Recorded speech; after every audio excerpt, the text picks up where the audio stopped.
you trying to do, Walter? Nothing tricky, dear. Just husband-wife stuff. Oh, you make me feel so used. Why can't you do what considerate husbands do? What do considerate husbands do? They jog. Oh, I'm 41 years old, Vivian. Who knows when the magic will leave my body? Then will be the time to start jogging. You have no right to force me, Walter.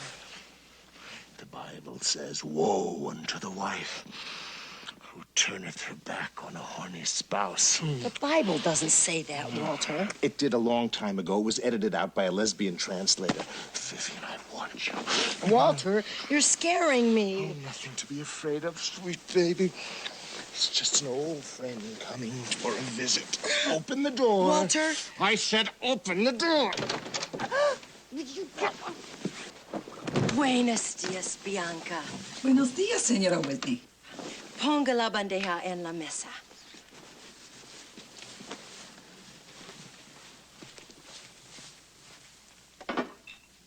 Gracias.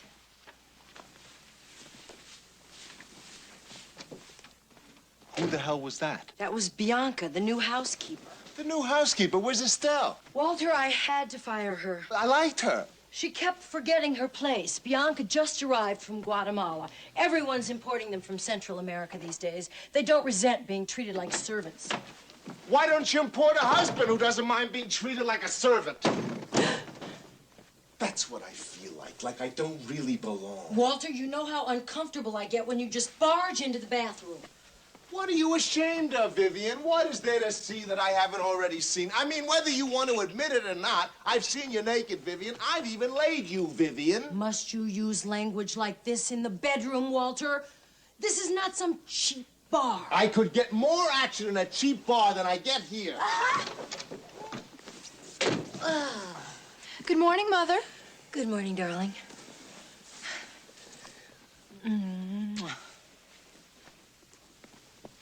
Morning, Walter. Marianne. Mother, is it all right if I go shopping this morning? Of course, darling, as long as you're home by 6. Shopping? You don't need any new clothes. Walter says I don't need any new clothes. Of course you do, darling. I'll talk with him later.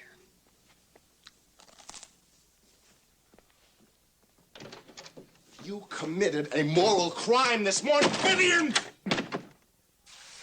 That's why we're having all this trouble in the country today. We're a nation of sex-starved, frustrated men, so we jog and vote for the death penalty. I was shocked, Walter. Shocked. I did not try to rape my wife in front of the housekeeper, Nelson. Whatever my faults, I don't lack a sense of the theatrical. I majored in theater arts. Now, if I try to rape the housekeeper in front of my wife, that's drama. My daughter was in tears when she called me. She had no right to call you. Vivian's concern is your career, Walter. Her upbringing has stressed the importance of that career. Beware the wife who places the bed ahead of the office. I've seen a dozen careers ruined because of sexually aggressive wives. A wise man can always make discreet arrangements. I'm not the type of man who goes out cheating, Nelson. Not cheating, Walter. Not cheating. Think of it as easing the pressures on someone you love.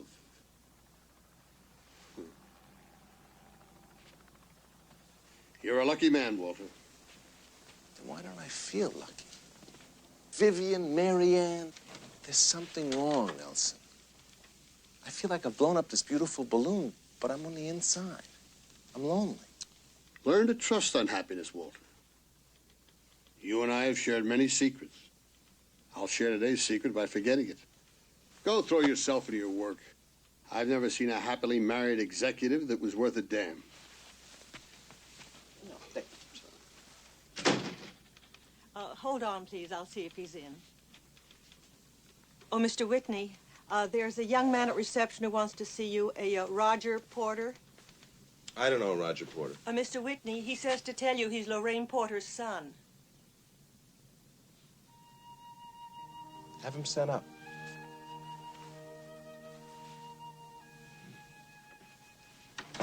Lorraine Porter's son.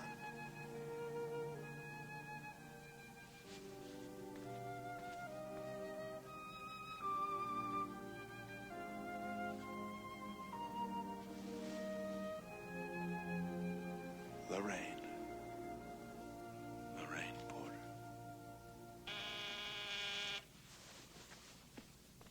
Yeah. Mr. Whitney, he's here. Have him come in.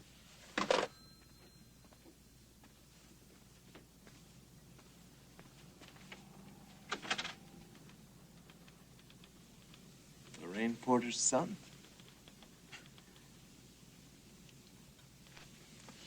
Yeah. Yeah, this is cool. Nothing ratty-tatty about this place. And that's the way it should be up here where the hog is fat. No meat scraps. We're talking T-bone steak here, huh? And man, you're it, huh? The big ace in the card deck. I'm sure glad our zodiac signs crossed. It's like my horoscope said. Capricorn, baby, consolidate your financial future today. Here I was thinking I was just another little poor black orphan boy going to freeze in the cold white world. Lorraine? Your mother's dead? Gone. Oh, I can't tell you how sorry. I'm truly and deeply sorry. Uh-huh. She was a very special person. A dear friend. Uh-huh. What about your father? Oh, Mom never got married. You know how it is with us colored folks. We ain't much for marrying. What the hell kind of thing is that to say? You don't talk that way about your mother. Of course, not being married didn't make my mother less of a woman. It just made my father less of a man. I don't like you, Mr. Porter. I've tolerated your incredible display of bad manners because your mother and I were friends. Dear friends. Someone I knew very well. No, you lived with her, but you didn't know her. Come on, let's lay it on each other straight. Let's tell it like it was. I don't believe it. Lorraine was a lovely person. Intelligent, cultured. It's just too much of a shock for me to accept you as her son. Well, if that's too much of a shock for you, you're liable to go into a coma when you get behind this. Hi, Daddy.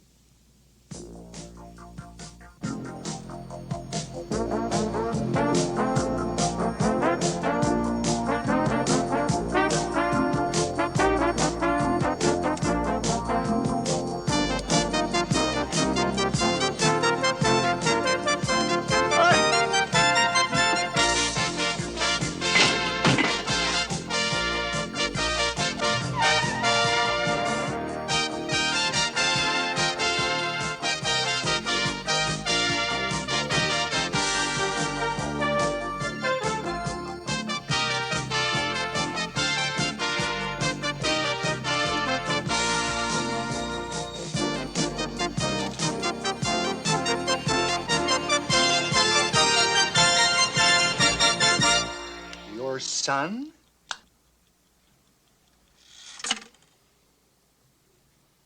There's things about me I never told you, Victor. And you're my dearest friend. I guess that's how we keep our dearest friends. By only telling them the things that make us dear to them. You didn't know about Lorraine? Or about me changing my name? Changing your name? From Weisenthal to Whitney. Weisenthal. What sort of name is that? It's Jewish.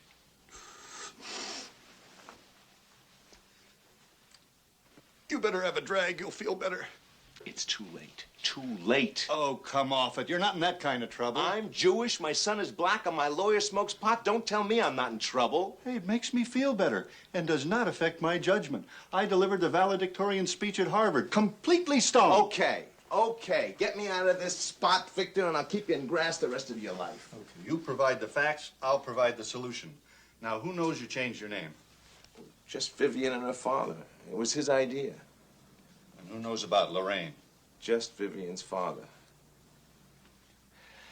After I got out of the Army, I went to Northwestern. I met Lorraine in my sophomore year. We lived together almost 3 years.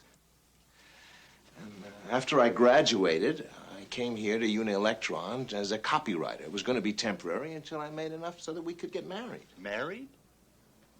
Oh, yeah. The only problem was I made an instant smashing success. I was kidding around one day, and I came up with this idea for fun, the biggest lie I could think of. Unilektron, the company that puts people ahead of profit. Was that yours? Yeah. It's a biggie. 2 weeks later, I was a junior executive. And then, like everything else, Vivian's father found out about Lorraine. Oh, no. What'd he do? He had a father-to-son talk with me. No, it was more like the Pope talking to a parish priest. Someday you will sit in this chair, Walter. He promised the parish priest the Vatican. I'm only showing the concern your mother and father would show if they were alive. He slipped on my parents' ghost like you would an overcoat. As your mistress? Yes. But not marriage. He moralized. She would never be accepted by the right people. The fear of the unknown. As the wife of a plumber, a garage mechanic, an elevator operator, fine. A veiled threat to my future employment. We wouldn't want to lose you. A direct threat. I am not a bigot. He believed. But I am a realist. From that day, I've never known the difference between those words. I am your friend. He insisted. There might be a child. The image we leave of ourselves on this earth after death. Think about that, Walter. I said nothing. You're in love. But not for the last time. That's what makes man superior. He can love, forget, and love again. Write to her. Tell her that getting married at the moment would not be practical. She'll understand. They're a very understanding people. I wrote the letter. She never answered. After she died, Roger found all the letters I'd written. How could a dude write all these pretty words? Just dripping with honey. Man, they could make a nun pack a suitcase and blow the convent. I think you showed damn little respect for your mother by reading these letters. Not as little as you showed by writing them, Dad. And stop calling me Dad. Who told you that we're related? Well, after I found the letters, I asked Aunt Clara. You remember Mom's sister, Aunt Clara? Yeah, I remember Aunt Clara. Well, Mom went to stay with Aunt Clara when she got that way. And you know Aunt Clara would never lie, not with her husband being a preacher. The highest... Okay. I won't argue the fact that you're my son. You're a good sport, Dad. This is a moment that calls for total honesty. Nothing but the truth. We both agree that this is a delicate situation. I think we would both agree to keep this delicate news to ourselves. Oh, you mean now we found each other, we're not going to tell anyone? Who would we tell? Well, I guess first your wife.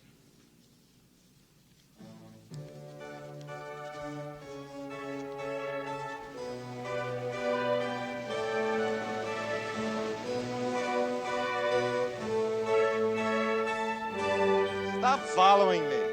Isn't the son supposed to follow in his dad's footsteps? Why are we walking by the ocean anyhow? In case I decide to throw myself in. Or when do we go home and tell the family about me? Do you really expect to come and live with us? Are you ashamed of me, Dad? And stop calling me Dad. Or what am I supposed to call you? Well, I don't know.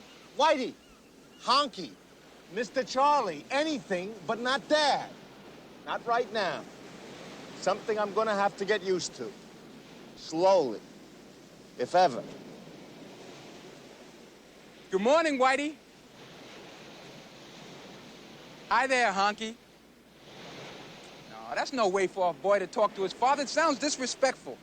And whatever else I may feel, I respect you. Mr. Charlie. It has a certain dignity. Makes me still feel like your son. Flesh of your flesh, blood of your blood. Mistake of my mistakes. Oh, you'll feel different after you adopt me. Adopt you? Yeah, I'm 17. It's time I became legal. No way, no how. I know I'm not everything you want in a son. That's a keen observation. Hey, we'll become buddies. We'll go to games.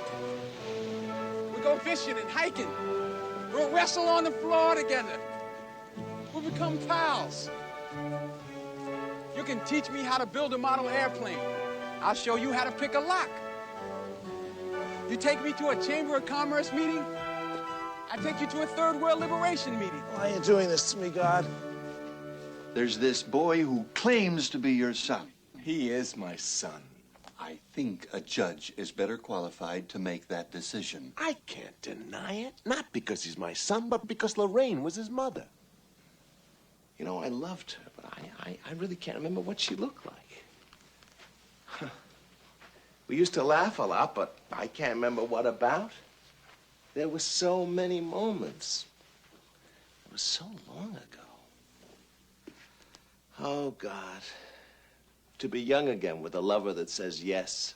Well, unfortunately, you're in San Marino with a wife who says no. Now, you may not love Vivian, but a husband does owe his wife some loyalty. Well, what does a father owe his son? Oh, you know what I mean. Vivian, my wife, all those women. They're social animals whose jungle ends at the city limits. Now, you want to toss those tigers this kind of raw meat? That's it. That's the answer. They're animals. Don't appeal to their intellect, appeal to their instinct. Their instinct is to kill. Their basic instinct is to kill.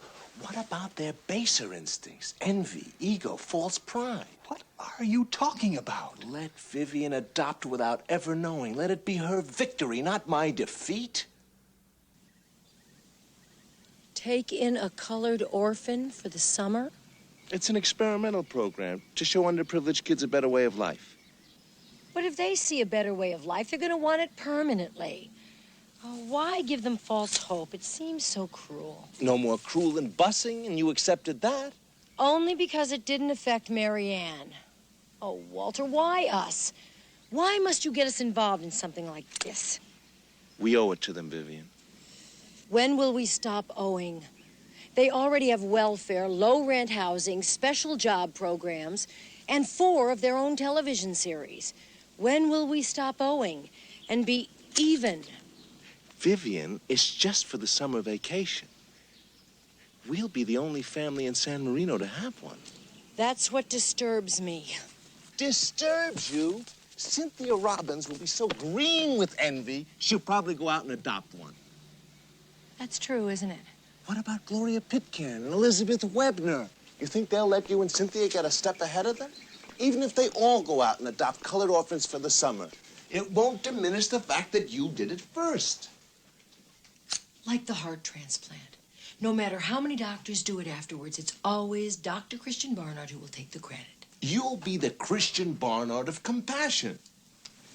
You can even start an organization, call it Human Transplant, to take people with no hope and give them new life. Human transplant. Ah. I'll bring him over, and you can see for yourself what a fine boy he is. He could sleep in your workshop in the garage until we decide. Well, just in case it doesn't work out. Good idea. It's easier to ask someone to leave your garage than it is your home.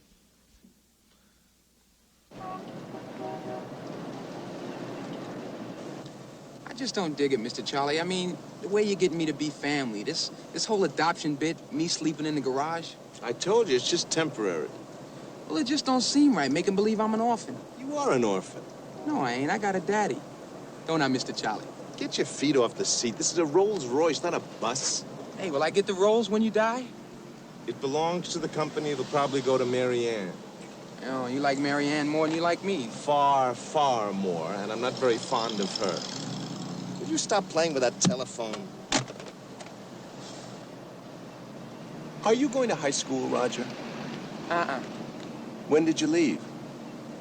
About a year ago. Have you ever thought of going back and graduating? Don't need to. You don't need to, huh? How far are you going to get with an attitude like that? I'll make out. You'll make out. You know where you'll make out without a diploma? On the unemployment line. I mean, outside of waiting for me to die, you have no future. Stop playing with the glove compartment.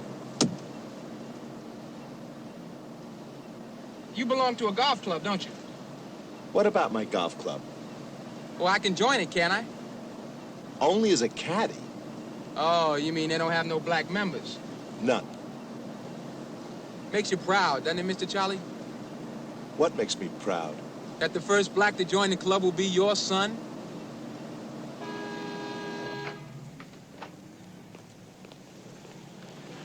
Do I have to wear these square clothes? Yes, you have to wear them. If the brothers ever saw me, they'd think I sold out. Relax, Roger. There are no brothers in San Marino.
This is gonna be my new home.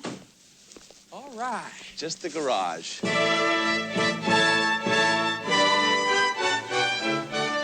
said just the garage.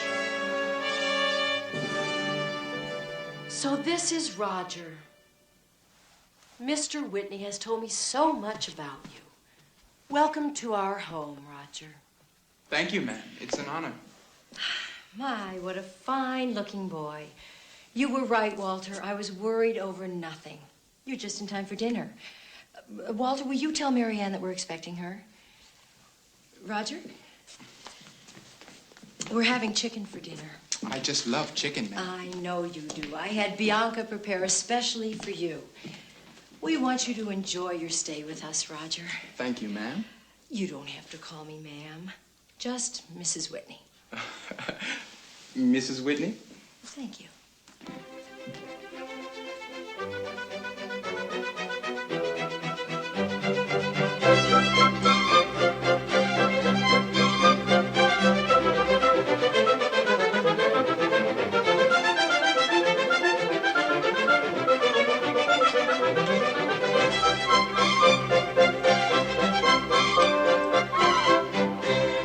It's an exciting experiment. When Mr. Whitney first broached it, I'll admit I was a little dubious. But then I realized that I'd be giving a boy a second chance in life, a chance to improve himself. And you will try to improve yourself, won't you, Roger? Oh, yes, ma'am. Mrs. Whitney. We want to be proud of you, Roger. We'll see if we can't get our church to accept you as a member. You'll be a Presbyterian, Roger. Isn't that nice? Well, I was raised to be a Baptist, and You'll be a Presbyterian.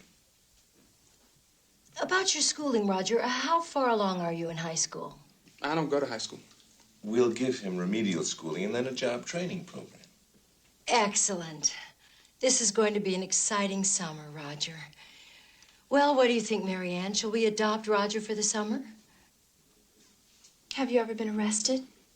That's an offensive question, Mary Ann. Yes, little sister, I've been busted by the pigs. Roger, in our community, the pigs are known as police officers. Well, where I come from, they're always known as Police officers. Police officers. Why were you arrested, Roger? Well, I was walking along in a protest march against the Klan, singing the second verse of We Shall Overcome. Black and white together, black and white together. We know the song, Roger. And when this man stepped off the sidewalk and hit me over the head with a lead pipe. Well, needless to say, I fell down and he started kicking me, and then the police officers arrested me. Roger, you must promise to never go on one of those protest marches again or sing that Overcome song again. Never? Well, if you feel the urge, you may sing it in the privacy of your own room. Well, Mary Ann, do you approve of Roger? I think we should ask Dennis first. Yes. Who's Dennis? Dennis Urkel. He's captain of the lacrosse team. Why do we need Dennis Urkel's approval? His father is Judge Urkel. He's going to run for Superior Court. And his chances might be jeopardized if his son's fiancée has him living in the house. Fiancé? Marianne and Dennis are going together, sort of unofficially engaged. Marianne, don't you think you should inform your father about something as important as an engagement? I did. I called Daddy in Westport, and he gave me his blessing.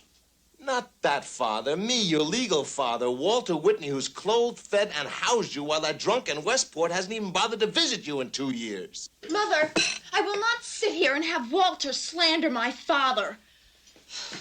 I just knew he'd cause trouble.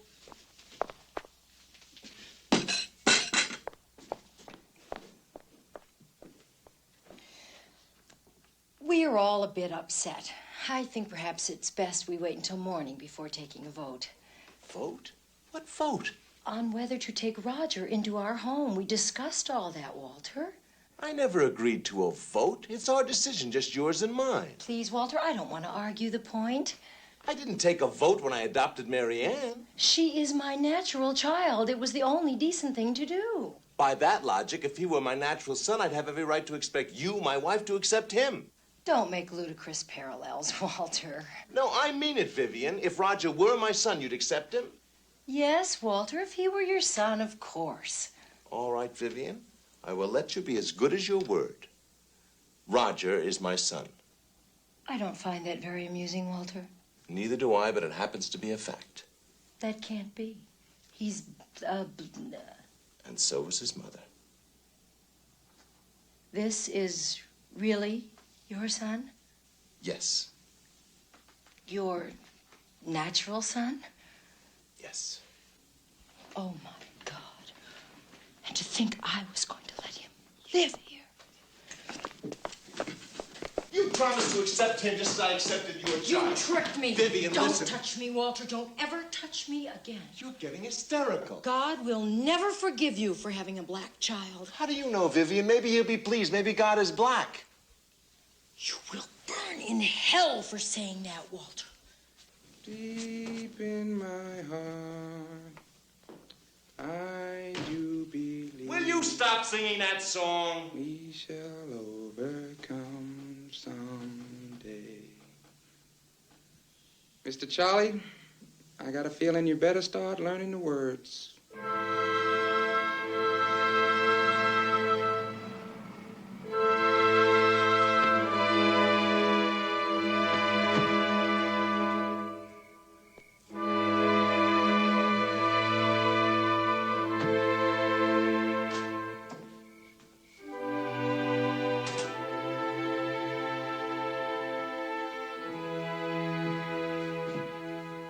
Where's the boy? In the garage.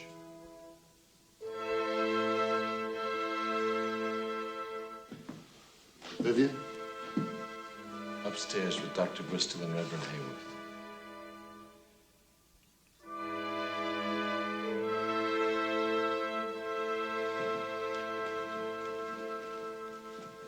How is she? She's under sedation. Reverend Hayworth is praying with her.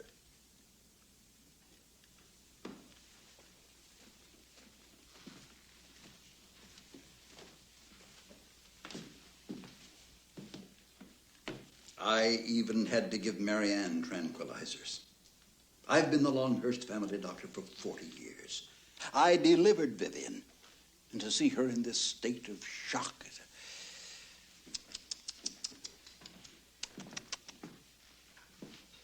You must be a sadist to flaunt a black son in front of her. I didn't flaunt him. And he's not black. He's what interior decorators call hickory bronze. Same color as your new car. I would just as soon you did not compare that boy to my new car. I no longer consider myself your personal physician, and I would advise you not to get sick in San Marino, Mr. Whitney.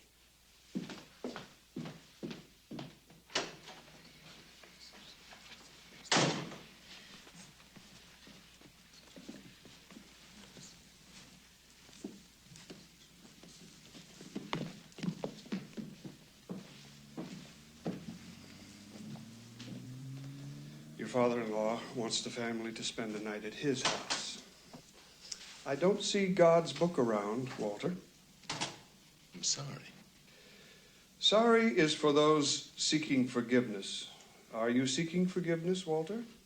Forgiveness for what, Reverend? Vivian said you told her that God is black. I simply posed it as a possibility. We don't speculate on God's color, Walter.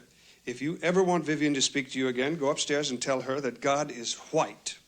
But we're really not sure. I mean, the Hindus don't believe it, the Muslims, the Buddhists. God is white. It's simple logic. His son is white. That's not proof. I'm white, my son is black.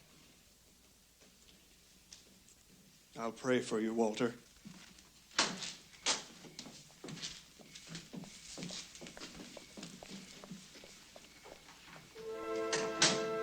A companion a la Senora Whitney Amicado.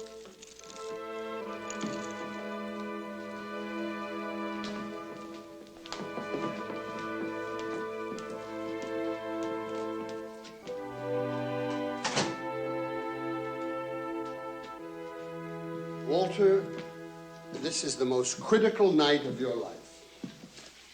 I was beginning to get that feeling. But one which you can easily survive, provided we proceed with delicacy and good taste. And Roger is not good taste. Someday, perhaps, but not at the moment. Well, when does Roger become fashionable? Who makes those decisions? People. Me, you. Me? Have I been wrong all these years in interpreting your silence as approval? It's human. People lean any way the wind blows. The wind blows white, not black. Blows Whitney, not Weisenthal. You must not legally recognize the boy. As long as he is considered illegitimate, society is not threatened. Someday the torch of leadership, of power, will be passed to you. You must feel confident that when your turn comes to pass on the torch, you won't put it in the hands of someone who would burn down the country with it. Pass on the torch to him? I don't think of Roger as my future. I even resent his being here. But I have a serious problem, Nelson. A flaw in my character. I don't have the sense of commitment or strength or courage to look at him and say, go away, you never happen.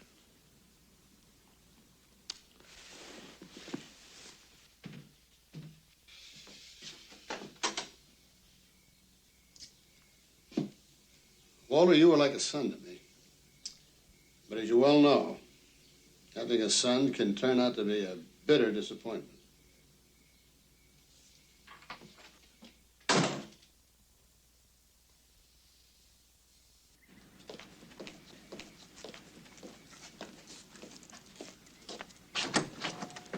Mr. Charlie, hey, where you going? To work. If you're hungry, there's food in the kitchen. Otherwise, stay in your room. Could I go swimming in the pool? Maybe tomorrow. Just stay in your room and read. And if you can't read, just sit and draw pictures. Mr. Charlie,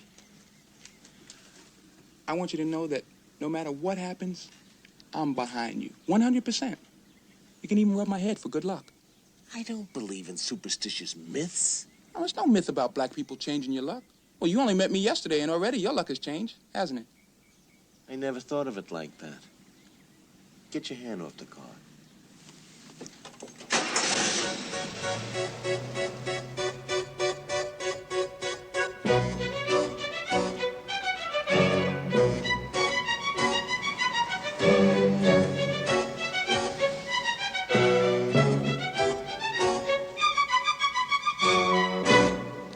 Sorry, Mr. Whitney, we can't let you in.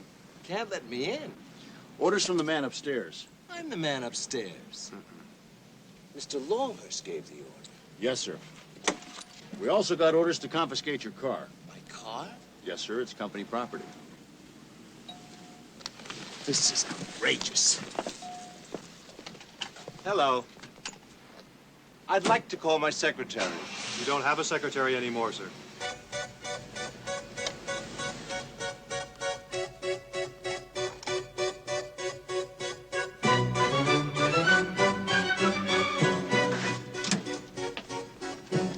Wardlow, Executive Security. May I have your credit cards? My credit card? Article 7 of your company contract. Unilectron shall reserve the right to revoke all issued credit cards at any time. May I have your credit cards, please?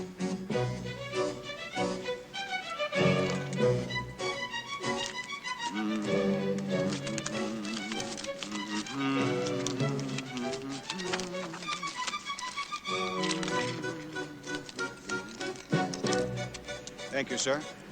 Have a nice day.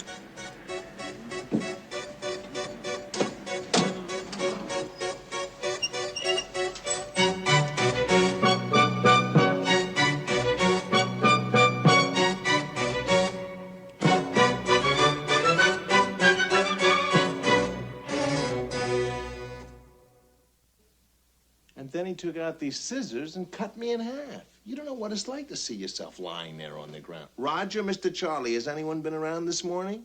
Man, if I've been trying to reach you. Well, I called your office and they said you didn't even work there anymore. As soon as you left, the whole family came back. Cops, moving men, and everything. It's a wild scene, Mr. Charlie. All your suitcases are on the lawn. They're putting my suitcases on the lawn? Not putting them, throwing them. What about my golf clubs? My fishing gear? My dobro? What's a dobro? It's like a guitar. Yeah, well, they just threw that on the lawn, too. I got a feeling you ain't welcome around here anymore, Mr. Charlie. All right, now listen. Call a cab, put everything in it, and come down here to my lawyer. 242 Comstock. Got that? 242 Comstock. She's throwing my things out of the house. Yes, I know. I advised you to do so. Your dossier, Walter. Tax returns, bank statements, investments, insurance. Everything. You advised? You, my dearest friend? My lawyer? I'm still your dearest friend, but no longer your lawyer. I agreed to represent Vivian in the divorce. You agreed to represent Vivian? Oh, damn it, Walter. Do you think I like doing this? You sold out. I'm recommending an attorney, Bob Garvey. Because of the uniqueness of the case, I think he's eminently qualified to represent you. I don't object to him recommending you, Mr. Garvey. I object to the reason why he recommended you.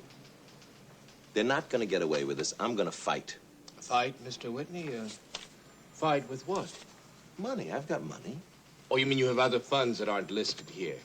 Of course not. Everything I have is in there. Where is the boy now? Downstairs, waiting in the cab. Is the meter running? I mean, with a financial statement like this, I'd watch every nickel. Well, there must be some mistake, some misprint. Well, your salary has gone into a stock option plan, which is in Vivian's name. There's a trust fund, which is in Mary Ann's name. Your bank account is in Vivian's name. Man, you don't even have a checking account. But I didn't need checks. I had credit cards. All right. Cutting through all the talk, Mr. Garvey. What am I worth? How much have you got in your wallet?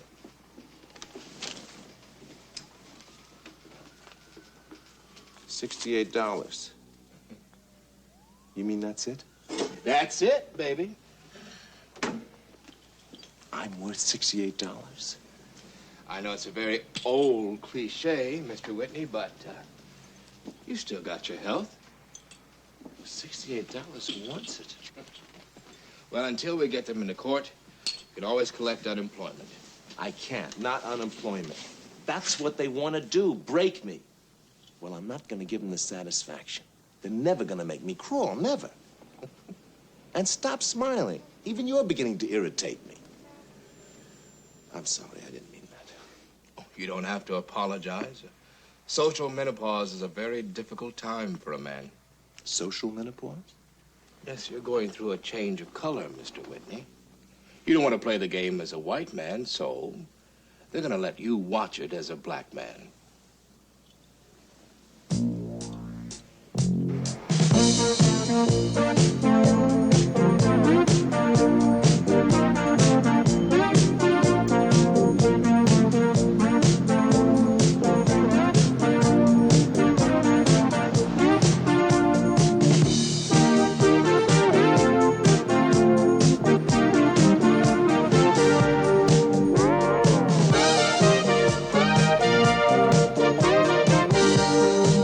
This is it?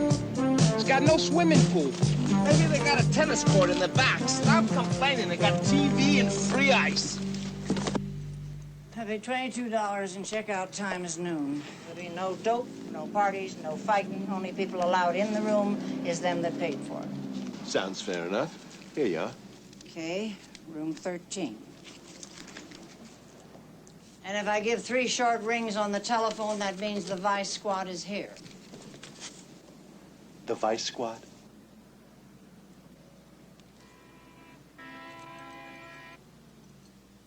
He happens to be my son. I've heard 'em all, mister, but that's cute. Hey, Daisy, fell out here, so wait till I tell you.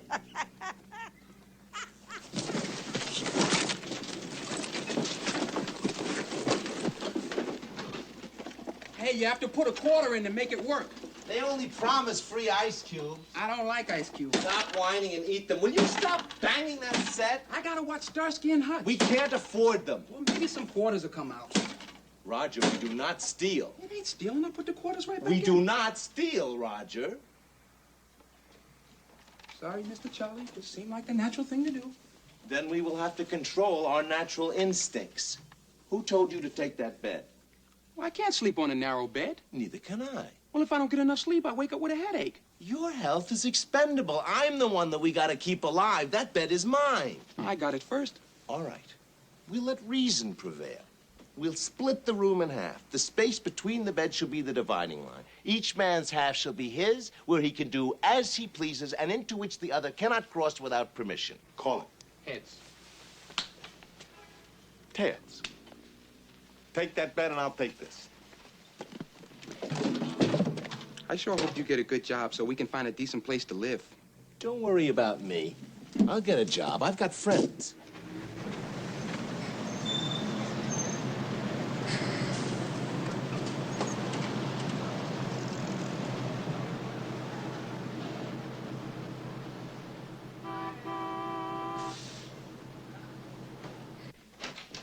Hey, Walter, come in. Come in. Sit down, sit down. Where is he? Where's who, Freddie? Your son. Who told you? Vivian called Helen this morning. Is it really as black as she says? How does it feel, Walter? Uncomfortable. Freddie, I gotta talk to you. Vivian told Helen she threw you out of the house. Yeah. Look, I've got a favor to ask you. Where are you and your son staying? In a motel. Freddie, I'm not with Unilectron anymore. Vivian told Helen they took your Rolls Royce away. Freddie, I need a job. Nelson called the old man this morning, Walter. No chance, huh? Your name is shit around here. I appreciate that, Freddie. I mean it. There's nothing worse than being left up in the air. I can loan you some money. Vivian told Helen they took everything you had. Oh, thanks, old buddy, but I'm fine. Just fine. Well, see you around. See me around where, Walter? That's true. Where? You want me to okay a loan without collateral? I'll pay it back, Tubby, as soon as I get a job. $2,000. That's a lot of money. I said I'd pay it back. No house, no car, no jewelry, no stocks. You must have something you can put up for security. I'm putting up our friendship, Tubby. 15 years of friendship guarantees I'll pay you back. I'm giving you the ultimate collateral. Walter Whitney's word. But your name isn't Walter Whitney.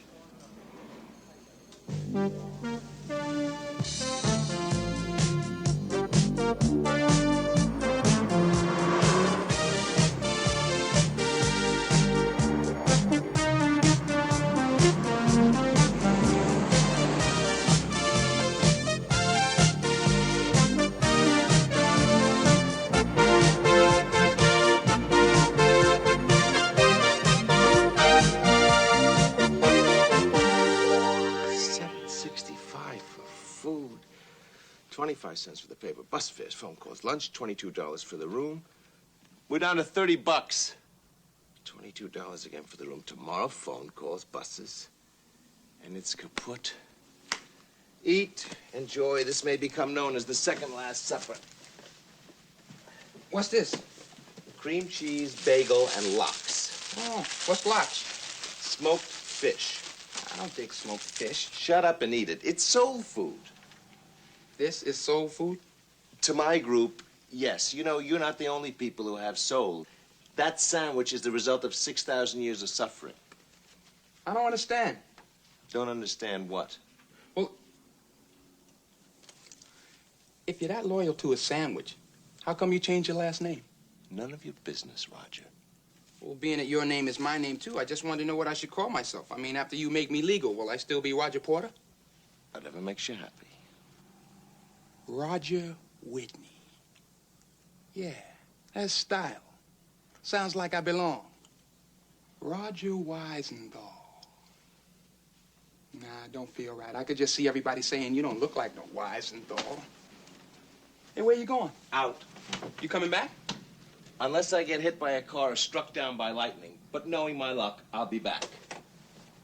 Here we go. That's it. A good shot. Come here, ball. You cut underneath the basket. I'll press to you.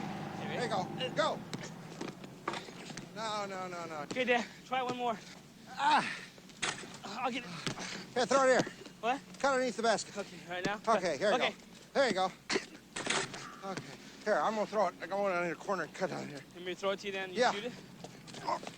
I'll get it, Dad. Don't worry about it. It's all right. I'll get it. Oh.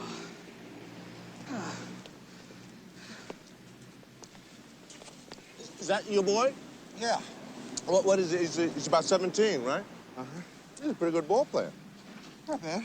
I got a son about that age, too. You want to play a game, you and your son, against me and my son?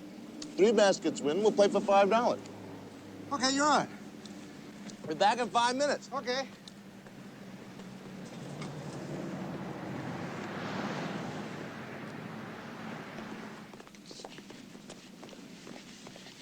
Hey, where are we going? Pick up an easy $5.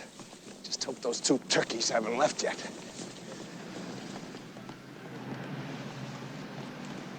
Okay, first team scores 3 baskets, wins $5. Hey, wait a minute. It's supposed to be my son against your son. Well, he is my son. Come on, let's play. You take it out first. Come on, son.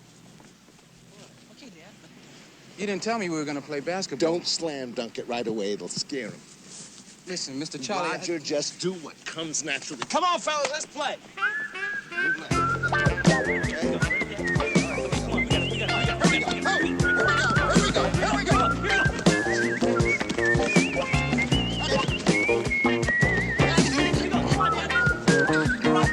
Come on, Roger, stop kidding around.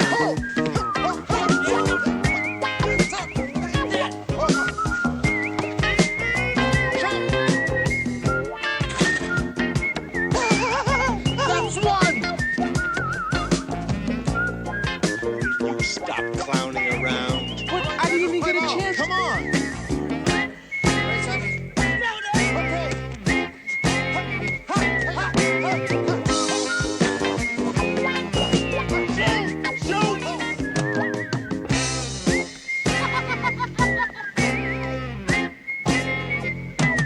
What the hell kind of shot was that?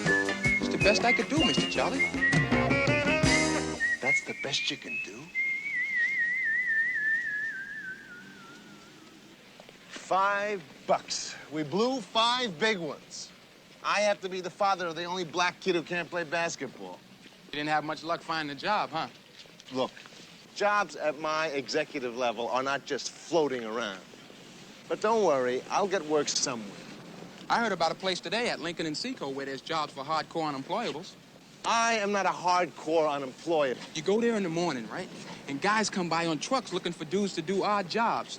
Mowing lawns, painting houses, cleaning stables, picking Cleaning grapes. stables? Where do you even hear about a job like that? This afternoon when I stopped to give this guy a lift. How could you give someone a lift, Roger? And the car was driving. Car? Whose car? My car. Car? You have a car? Yeah, I picked it up secondhand to come out here. You have a car and you didn't tell me? You let me blow all my money on cabs and buses? Well, I didn't have a chance, Mr. Charlie. I mean, everything happened so fast. You dragged me to the car, and you drove me to the ocean, then to the store, then to your house. Forget it. Where is it? It's over there. It's the red one. Should have guessed. Cost me $14 in a record player. You were overcharged. You drove this 2,000 miles? You could have been arrested for littering the highway. Do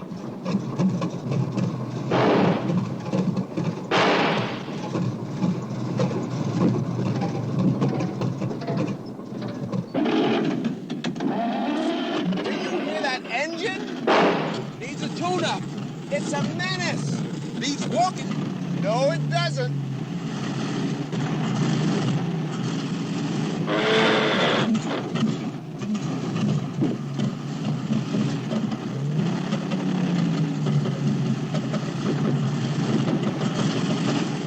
Hey, there's gas fumes in here. That means the engine's still running. Open the window. It's stuck. It won't open. Well, bang on it a few times.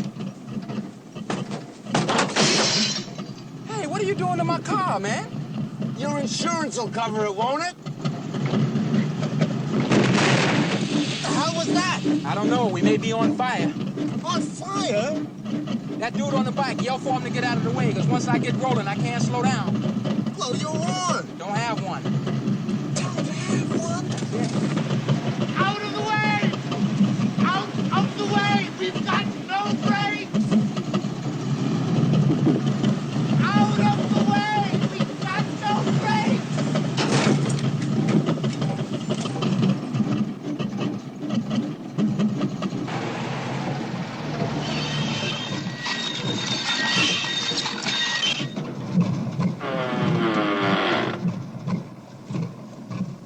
Good morning, officer.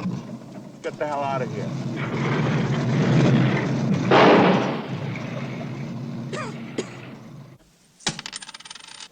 85 cents. That's what we're down to. 85 cents. You can sign up for unemployment. Never. That's what they want me to do. Oh, how about welfare? Lots of black families on welfare. We are not a black family. Well, what's going to become of us, Mr. Charlie?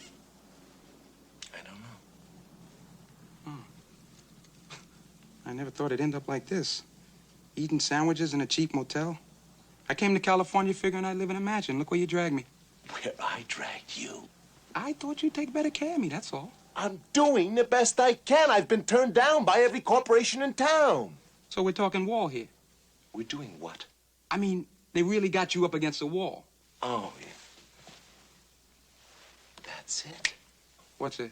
The wall. What wall? The money's in a wall safe behind the picture of Vivian's mother. Right.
Who is it?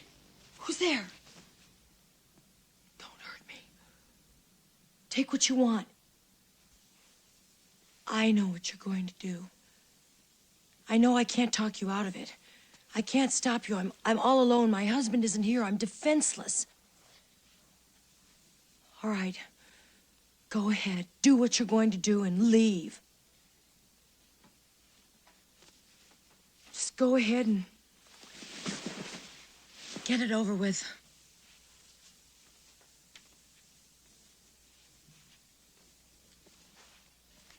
Well, what are you waiting for? Go ahead. Do it.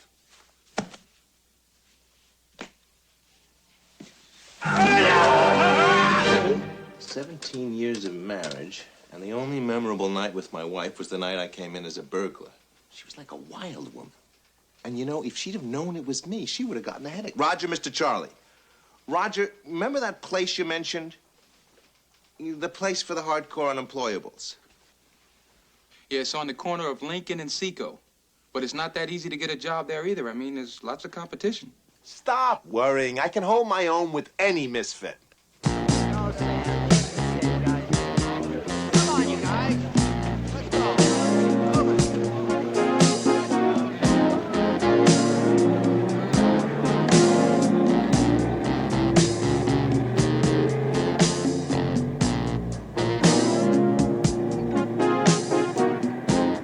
After Roger registers, tell him to pawn my golf clubs and find a cheap furnished apartment. I'll meet him in front of your office when I'm done. Are you sure you know what you're doing? They're not gonna beat me, Mr. Barbie.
Any of you know how to load scrap iron? All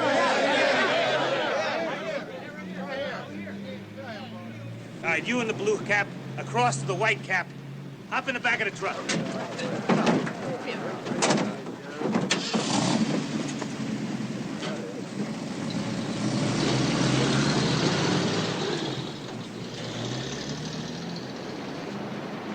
You want a drink, buddy? 5 cents. I only drink after work.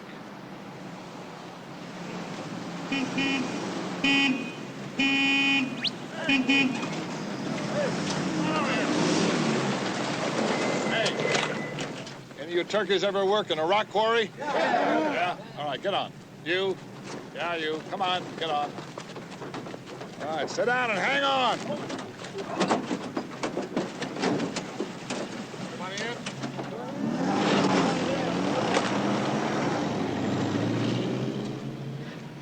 It's just you and me, buddy.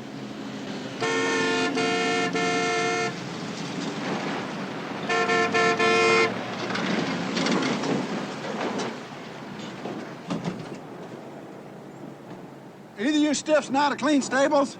Yes, sir, I can. I'm available. Okay, you dummy. I think he means you. Yeah, you dummy. Come on, get your butt in the back. On the double.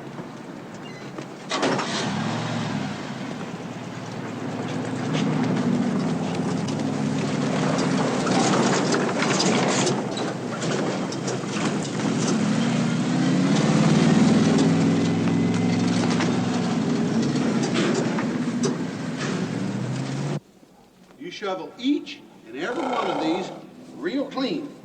Then come on over here to this other barn. Then you clean all of these. You start all the way down there at that end, clean all these up to here, then go back down there and clean all those on that side. You load it all on this wheelbarrow here, clear up to the top. Now you got that? Come on then. Come on. Then you walk it over here to this pile and unload. Got it, dummy? Yes, sir. Then you go over there to that barn over there and start over again. Now go. Go back to number 1 and don't stop till I tell you. Go ahead. Go. Move it. Move it. Move it, dummy.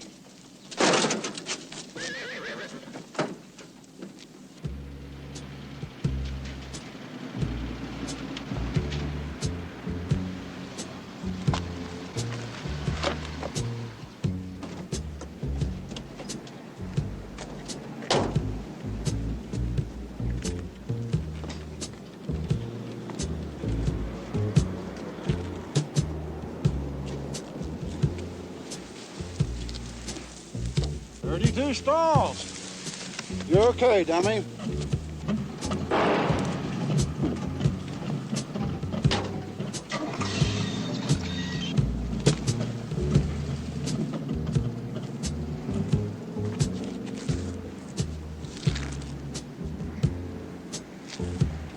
Mr. Charlie!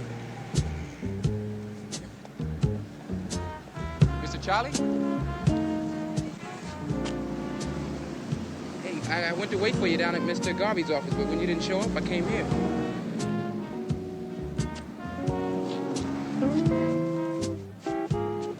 I hocked the golf clubs, found us a furnished apartment.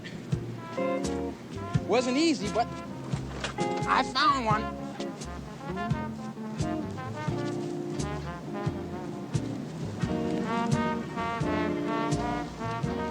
Had a rough day, huh?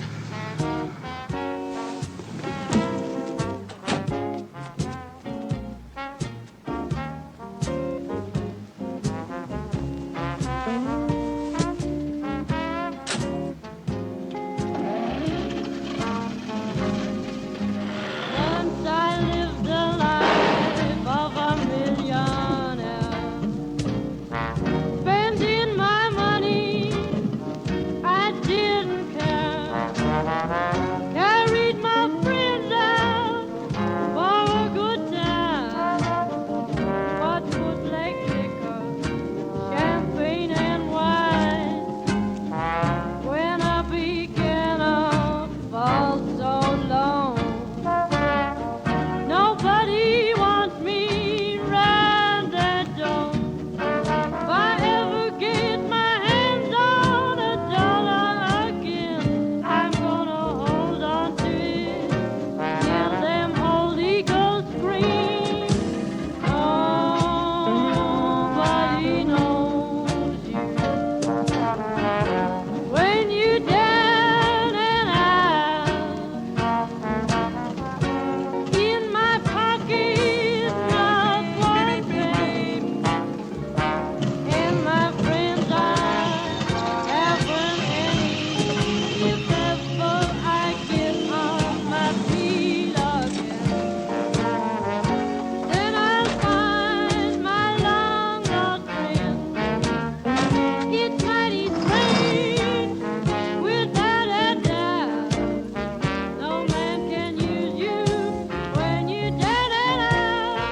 I mean, when you're down and out. Where are we, Roger? Watts, Mr. Charlie. Watts? What are we doing in Watts? Well, it's not the fanciest apartment, but at least it's home. This is home? This is home.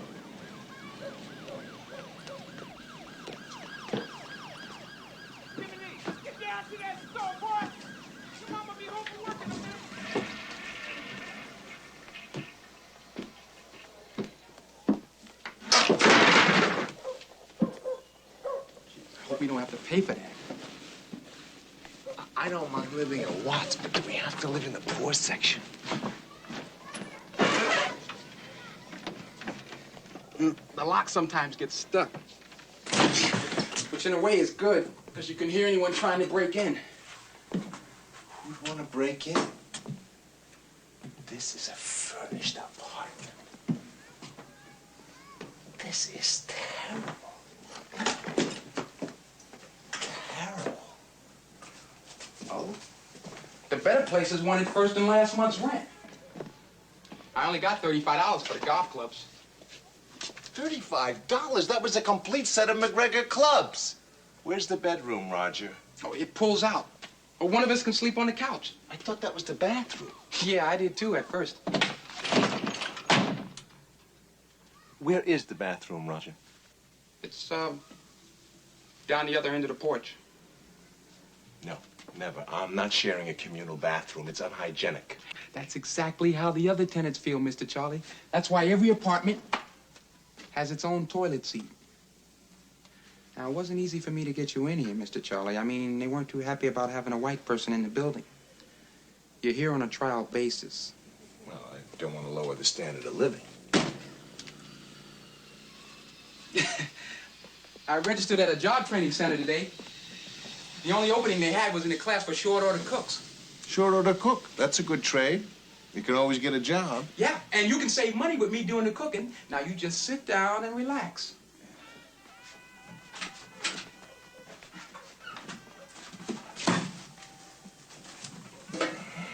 Ah! What? I can feel the springs.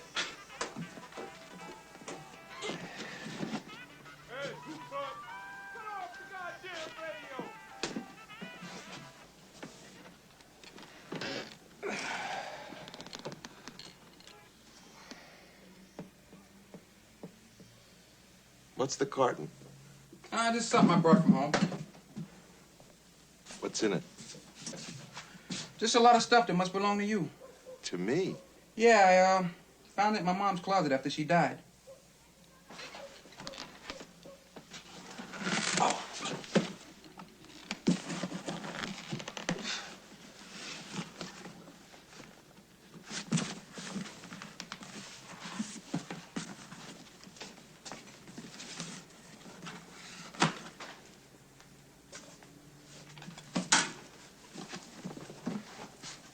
It's yours, ain't it? It's mine. Be pretty embarrassing if it belonged to some other dude, huh?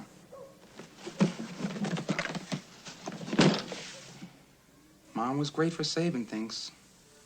I mean, if a bird left some crumbs on a windowsill, she'd leave them there like she expected the bird to come back or something. I mean, it never entered her mind that the bird had forgotten where she lived. Hey, it's like Cinderella. You know, like the slipper fit and you were once the prince, but it's midnight and it's too late and the prince has turned back into a pumpkin. Aside from mangling a beautiful fairy tale, the reason the slipper doesn't fit is that the prince's feet are swollen from shoveling horse manure all day, so he can support the pretender to the throne. I cleaned 32 stables. I've been following the horses all day, picking up the pieces of my life. In a couple of weeks, you're going to have a trade. You'll get a job. And then each of us goes his own way. Until that time, I'll shovel it. I'll live in it. But I won't take it.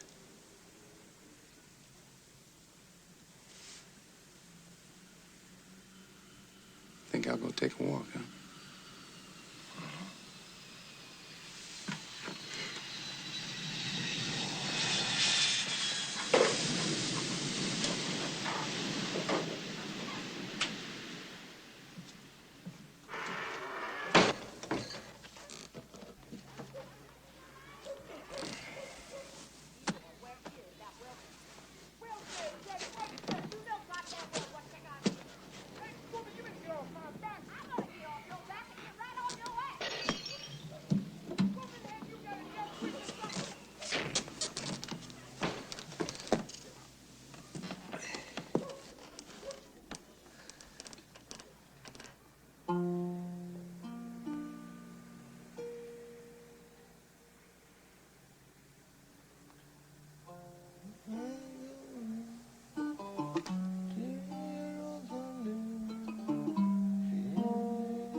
We had difficulty finding you. Forgive me for not getting up, but I had a hard day at the stables. I got the job without a character reference. Walter, many strong words were said in the heat of crisis. But what you said was true. The wind does blow white, not black. It does blow Whitney, not Weisenthal. When you're shoveling manure, you really find out which way the wind is blowing.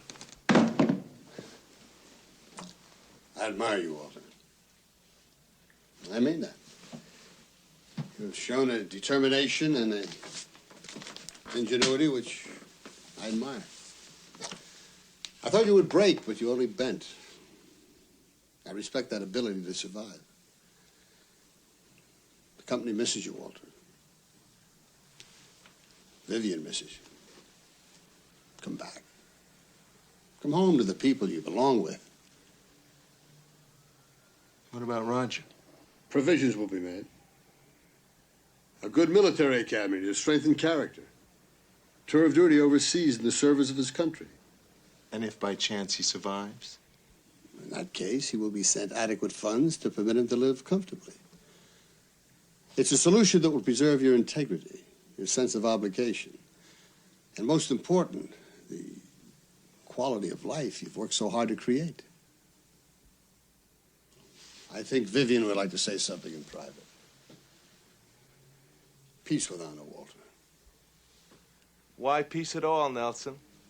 I'm a deserter. You execute deserters. Only as a last resort. You're one of us, Walter. And there are so few of us. We are the true minority. Those tiny wheels that keep the one big wheel turning. If we vanish, that wheel stops. And it rusts into chaos, anarchy, nihilism.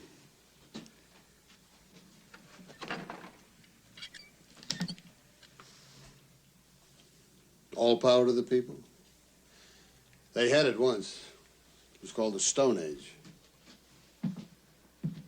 I had a long talk with Mary Ann, Walter, and she's agreed to call you father. Oh, Walter, I know that I have, on occasion, failed you as a woman. But I assure you, I am a woman capable of great warmth and passion. But only for burglars. Oh, Walter, I knew that was you all along. Come home, Walter.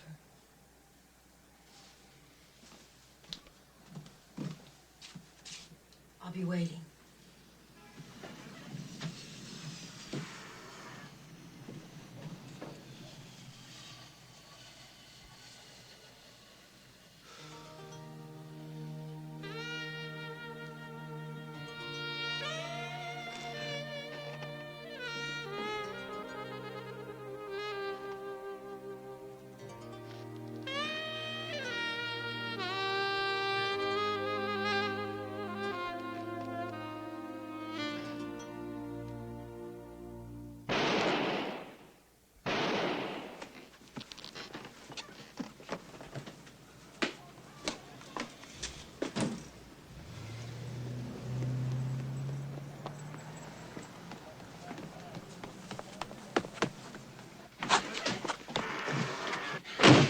You're after me, Mr. Charlie. What'd you do?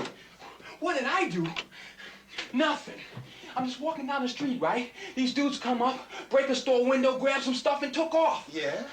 Well, the police pulled up, and I started running. Innocent people don't run from the police. Yeah, maybe not in San Marino, Mr. Charlie. They were probably just trying to find out what happened. Yeah, but when a cop yells, "Freeze your ass, nigga," he's made up his mind what happened. Open up, police. Help me, Mr. Charlie. The bed. Quick, hide in here. You'll find me in there. No, they won't do as I say. Why? Because I'm your father and I say so.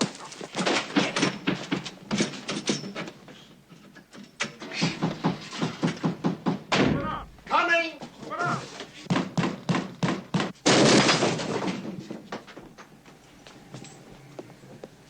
Shove off, pigs!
How you doing, Mr. Jolly?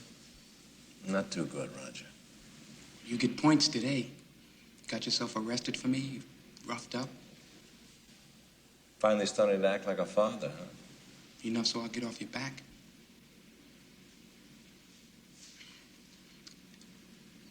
I didn't want anything from you, Mr. Jolly.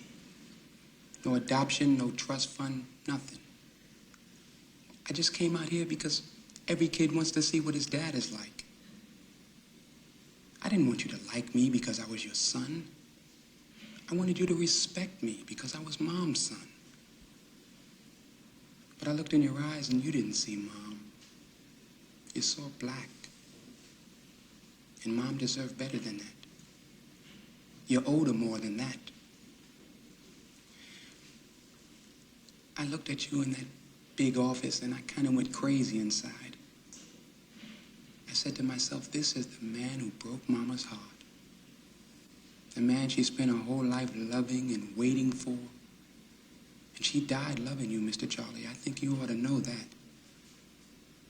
You walked away from a great lady. There's no woman in the world could love a man more than she loved you, Mr. Jolly. She'd have made you happy. She knew how to make people happy. I wanted to hurt you like you hurt Mom. I wanted to insult you so bad that you'd get angry and take a swing at me, then I'd have an excuse for punching you out. Isn't that terrible? A son wanting to hit his own father. And I was glad when things went wrong for you. But then I realized no matter how much bad happened to you, that couldn't make any good happen to Mama. She's dead, Mr. Jolly.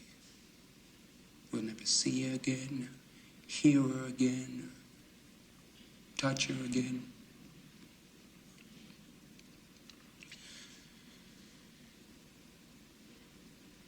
She deserved a better life.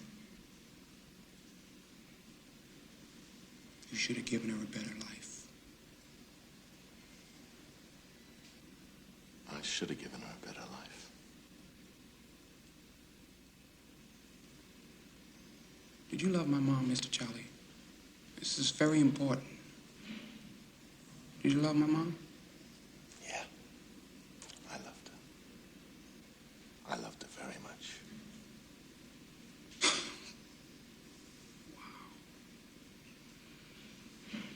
Black and white together.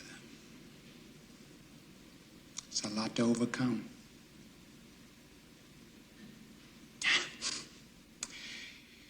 You go on back to your family, Mr. Jolly. I got a feeling they'll be a lot nicer to you now.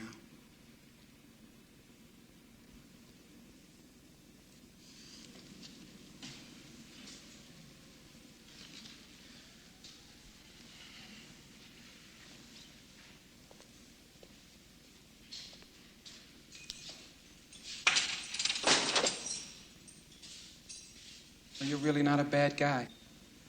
I mean, if you weren't my father, we might have become friends.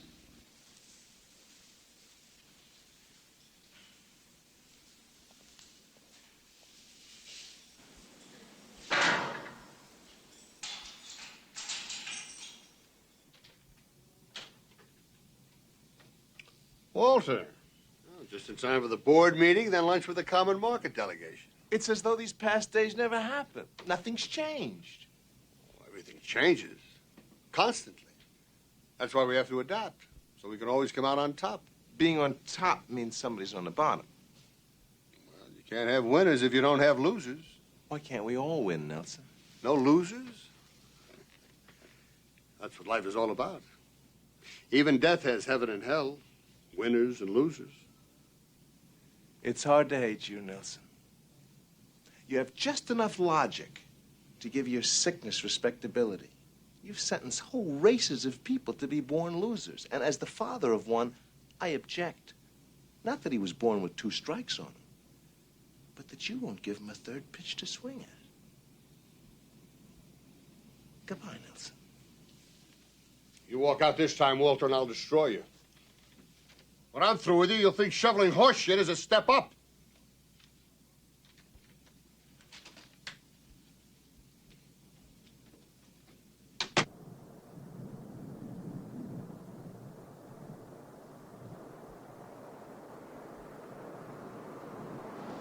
I just don't understand.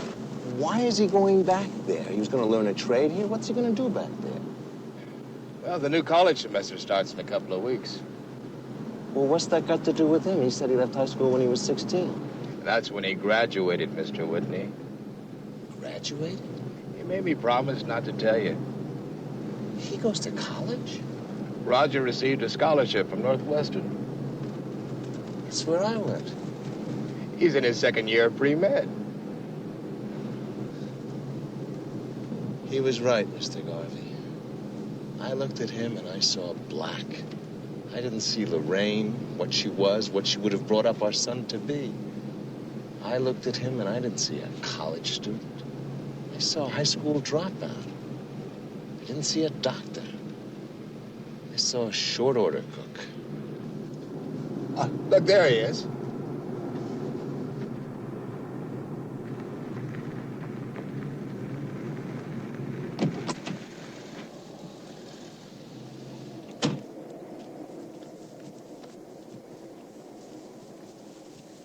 Roger? Yeah. Just wanted to wish you a good trip. Thanks. If you need something, I mean, if you need money or anything, I can always be reached through Mr. Garvey. Well, if you need anything, I mean, if you run short or something, I mean, I'll be at Aunt Clara's.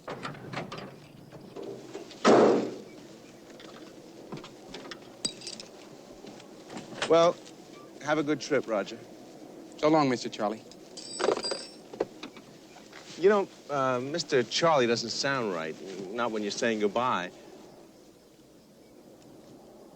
Well, so long, Dad. I have this friend back in Evanston, Bernie Levin. Every time he'd come out here, he'd try and talk me into coming back there and working for him. I thought I might just go there and take him up on it. It's not far from the university.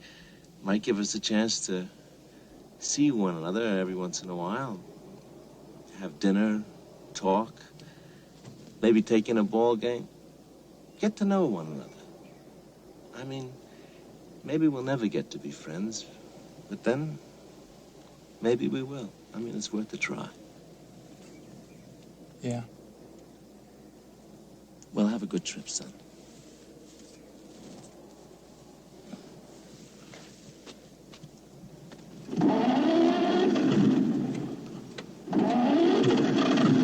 Hey, listen. If I'm gonna go back there, I might as well start now. Wouldn't hurt to have someone along. I'm a pretty good mechanic. Good idea.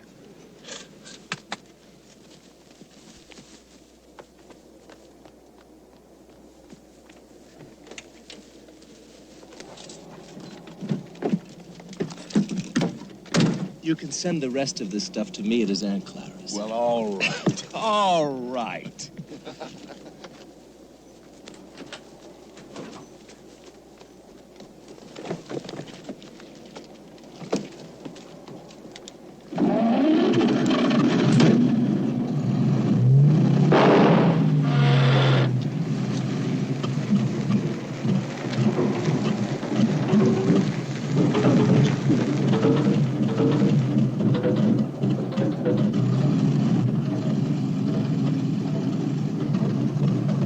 Hey, I almost forgot. This picture of Mom. I think she'd like you to have it.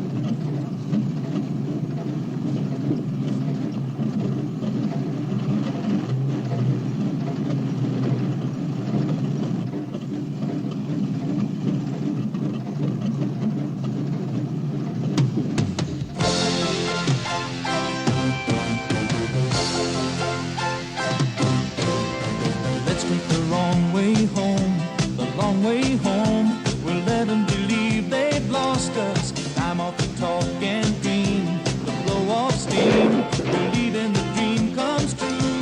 There's hope in a new beginning. I say the hell with the past. Keep nothing but love between us.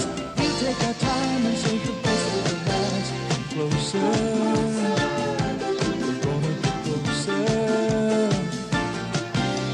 After a shaky start, we did get smart. We're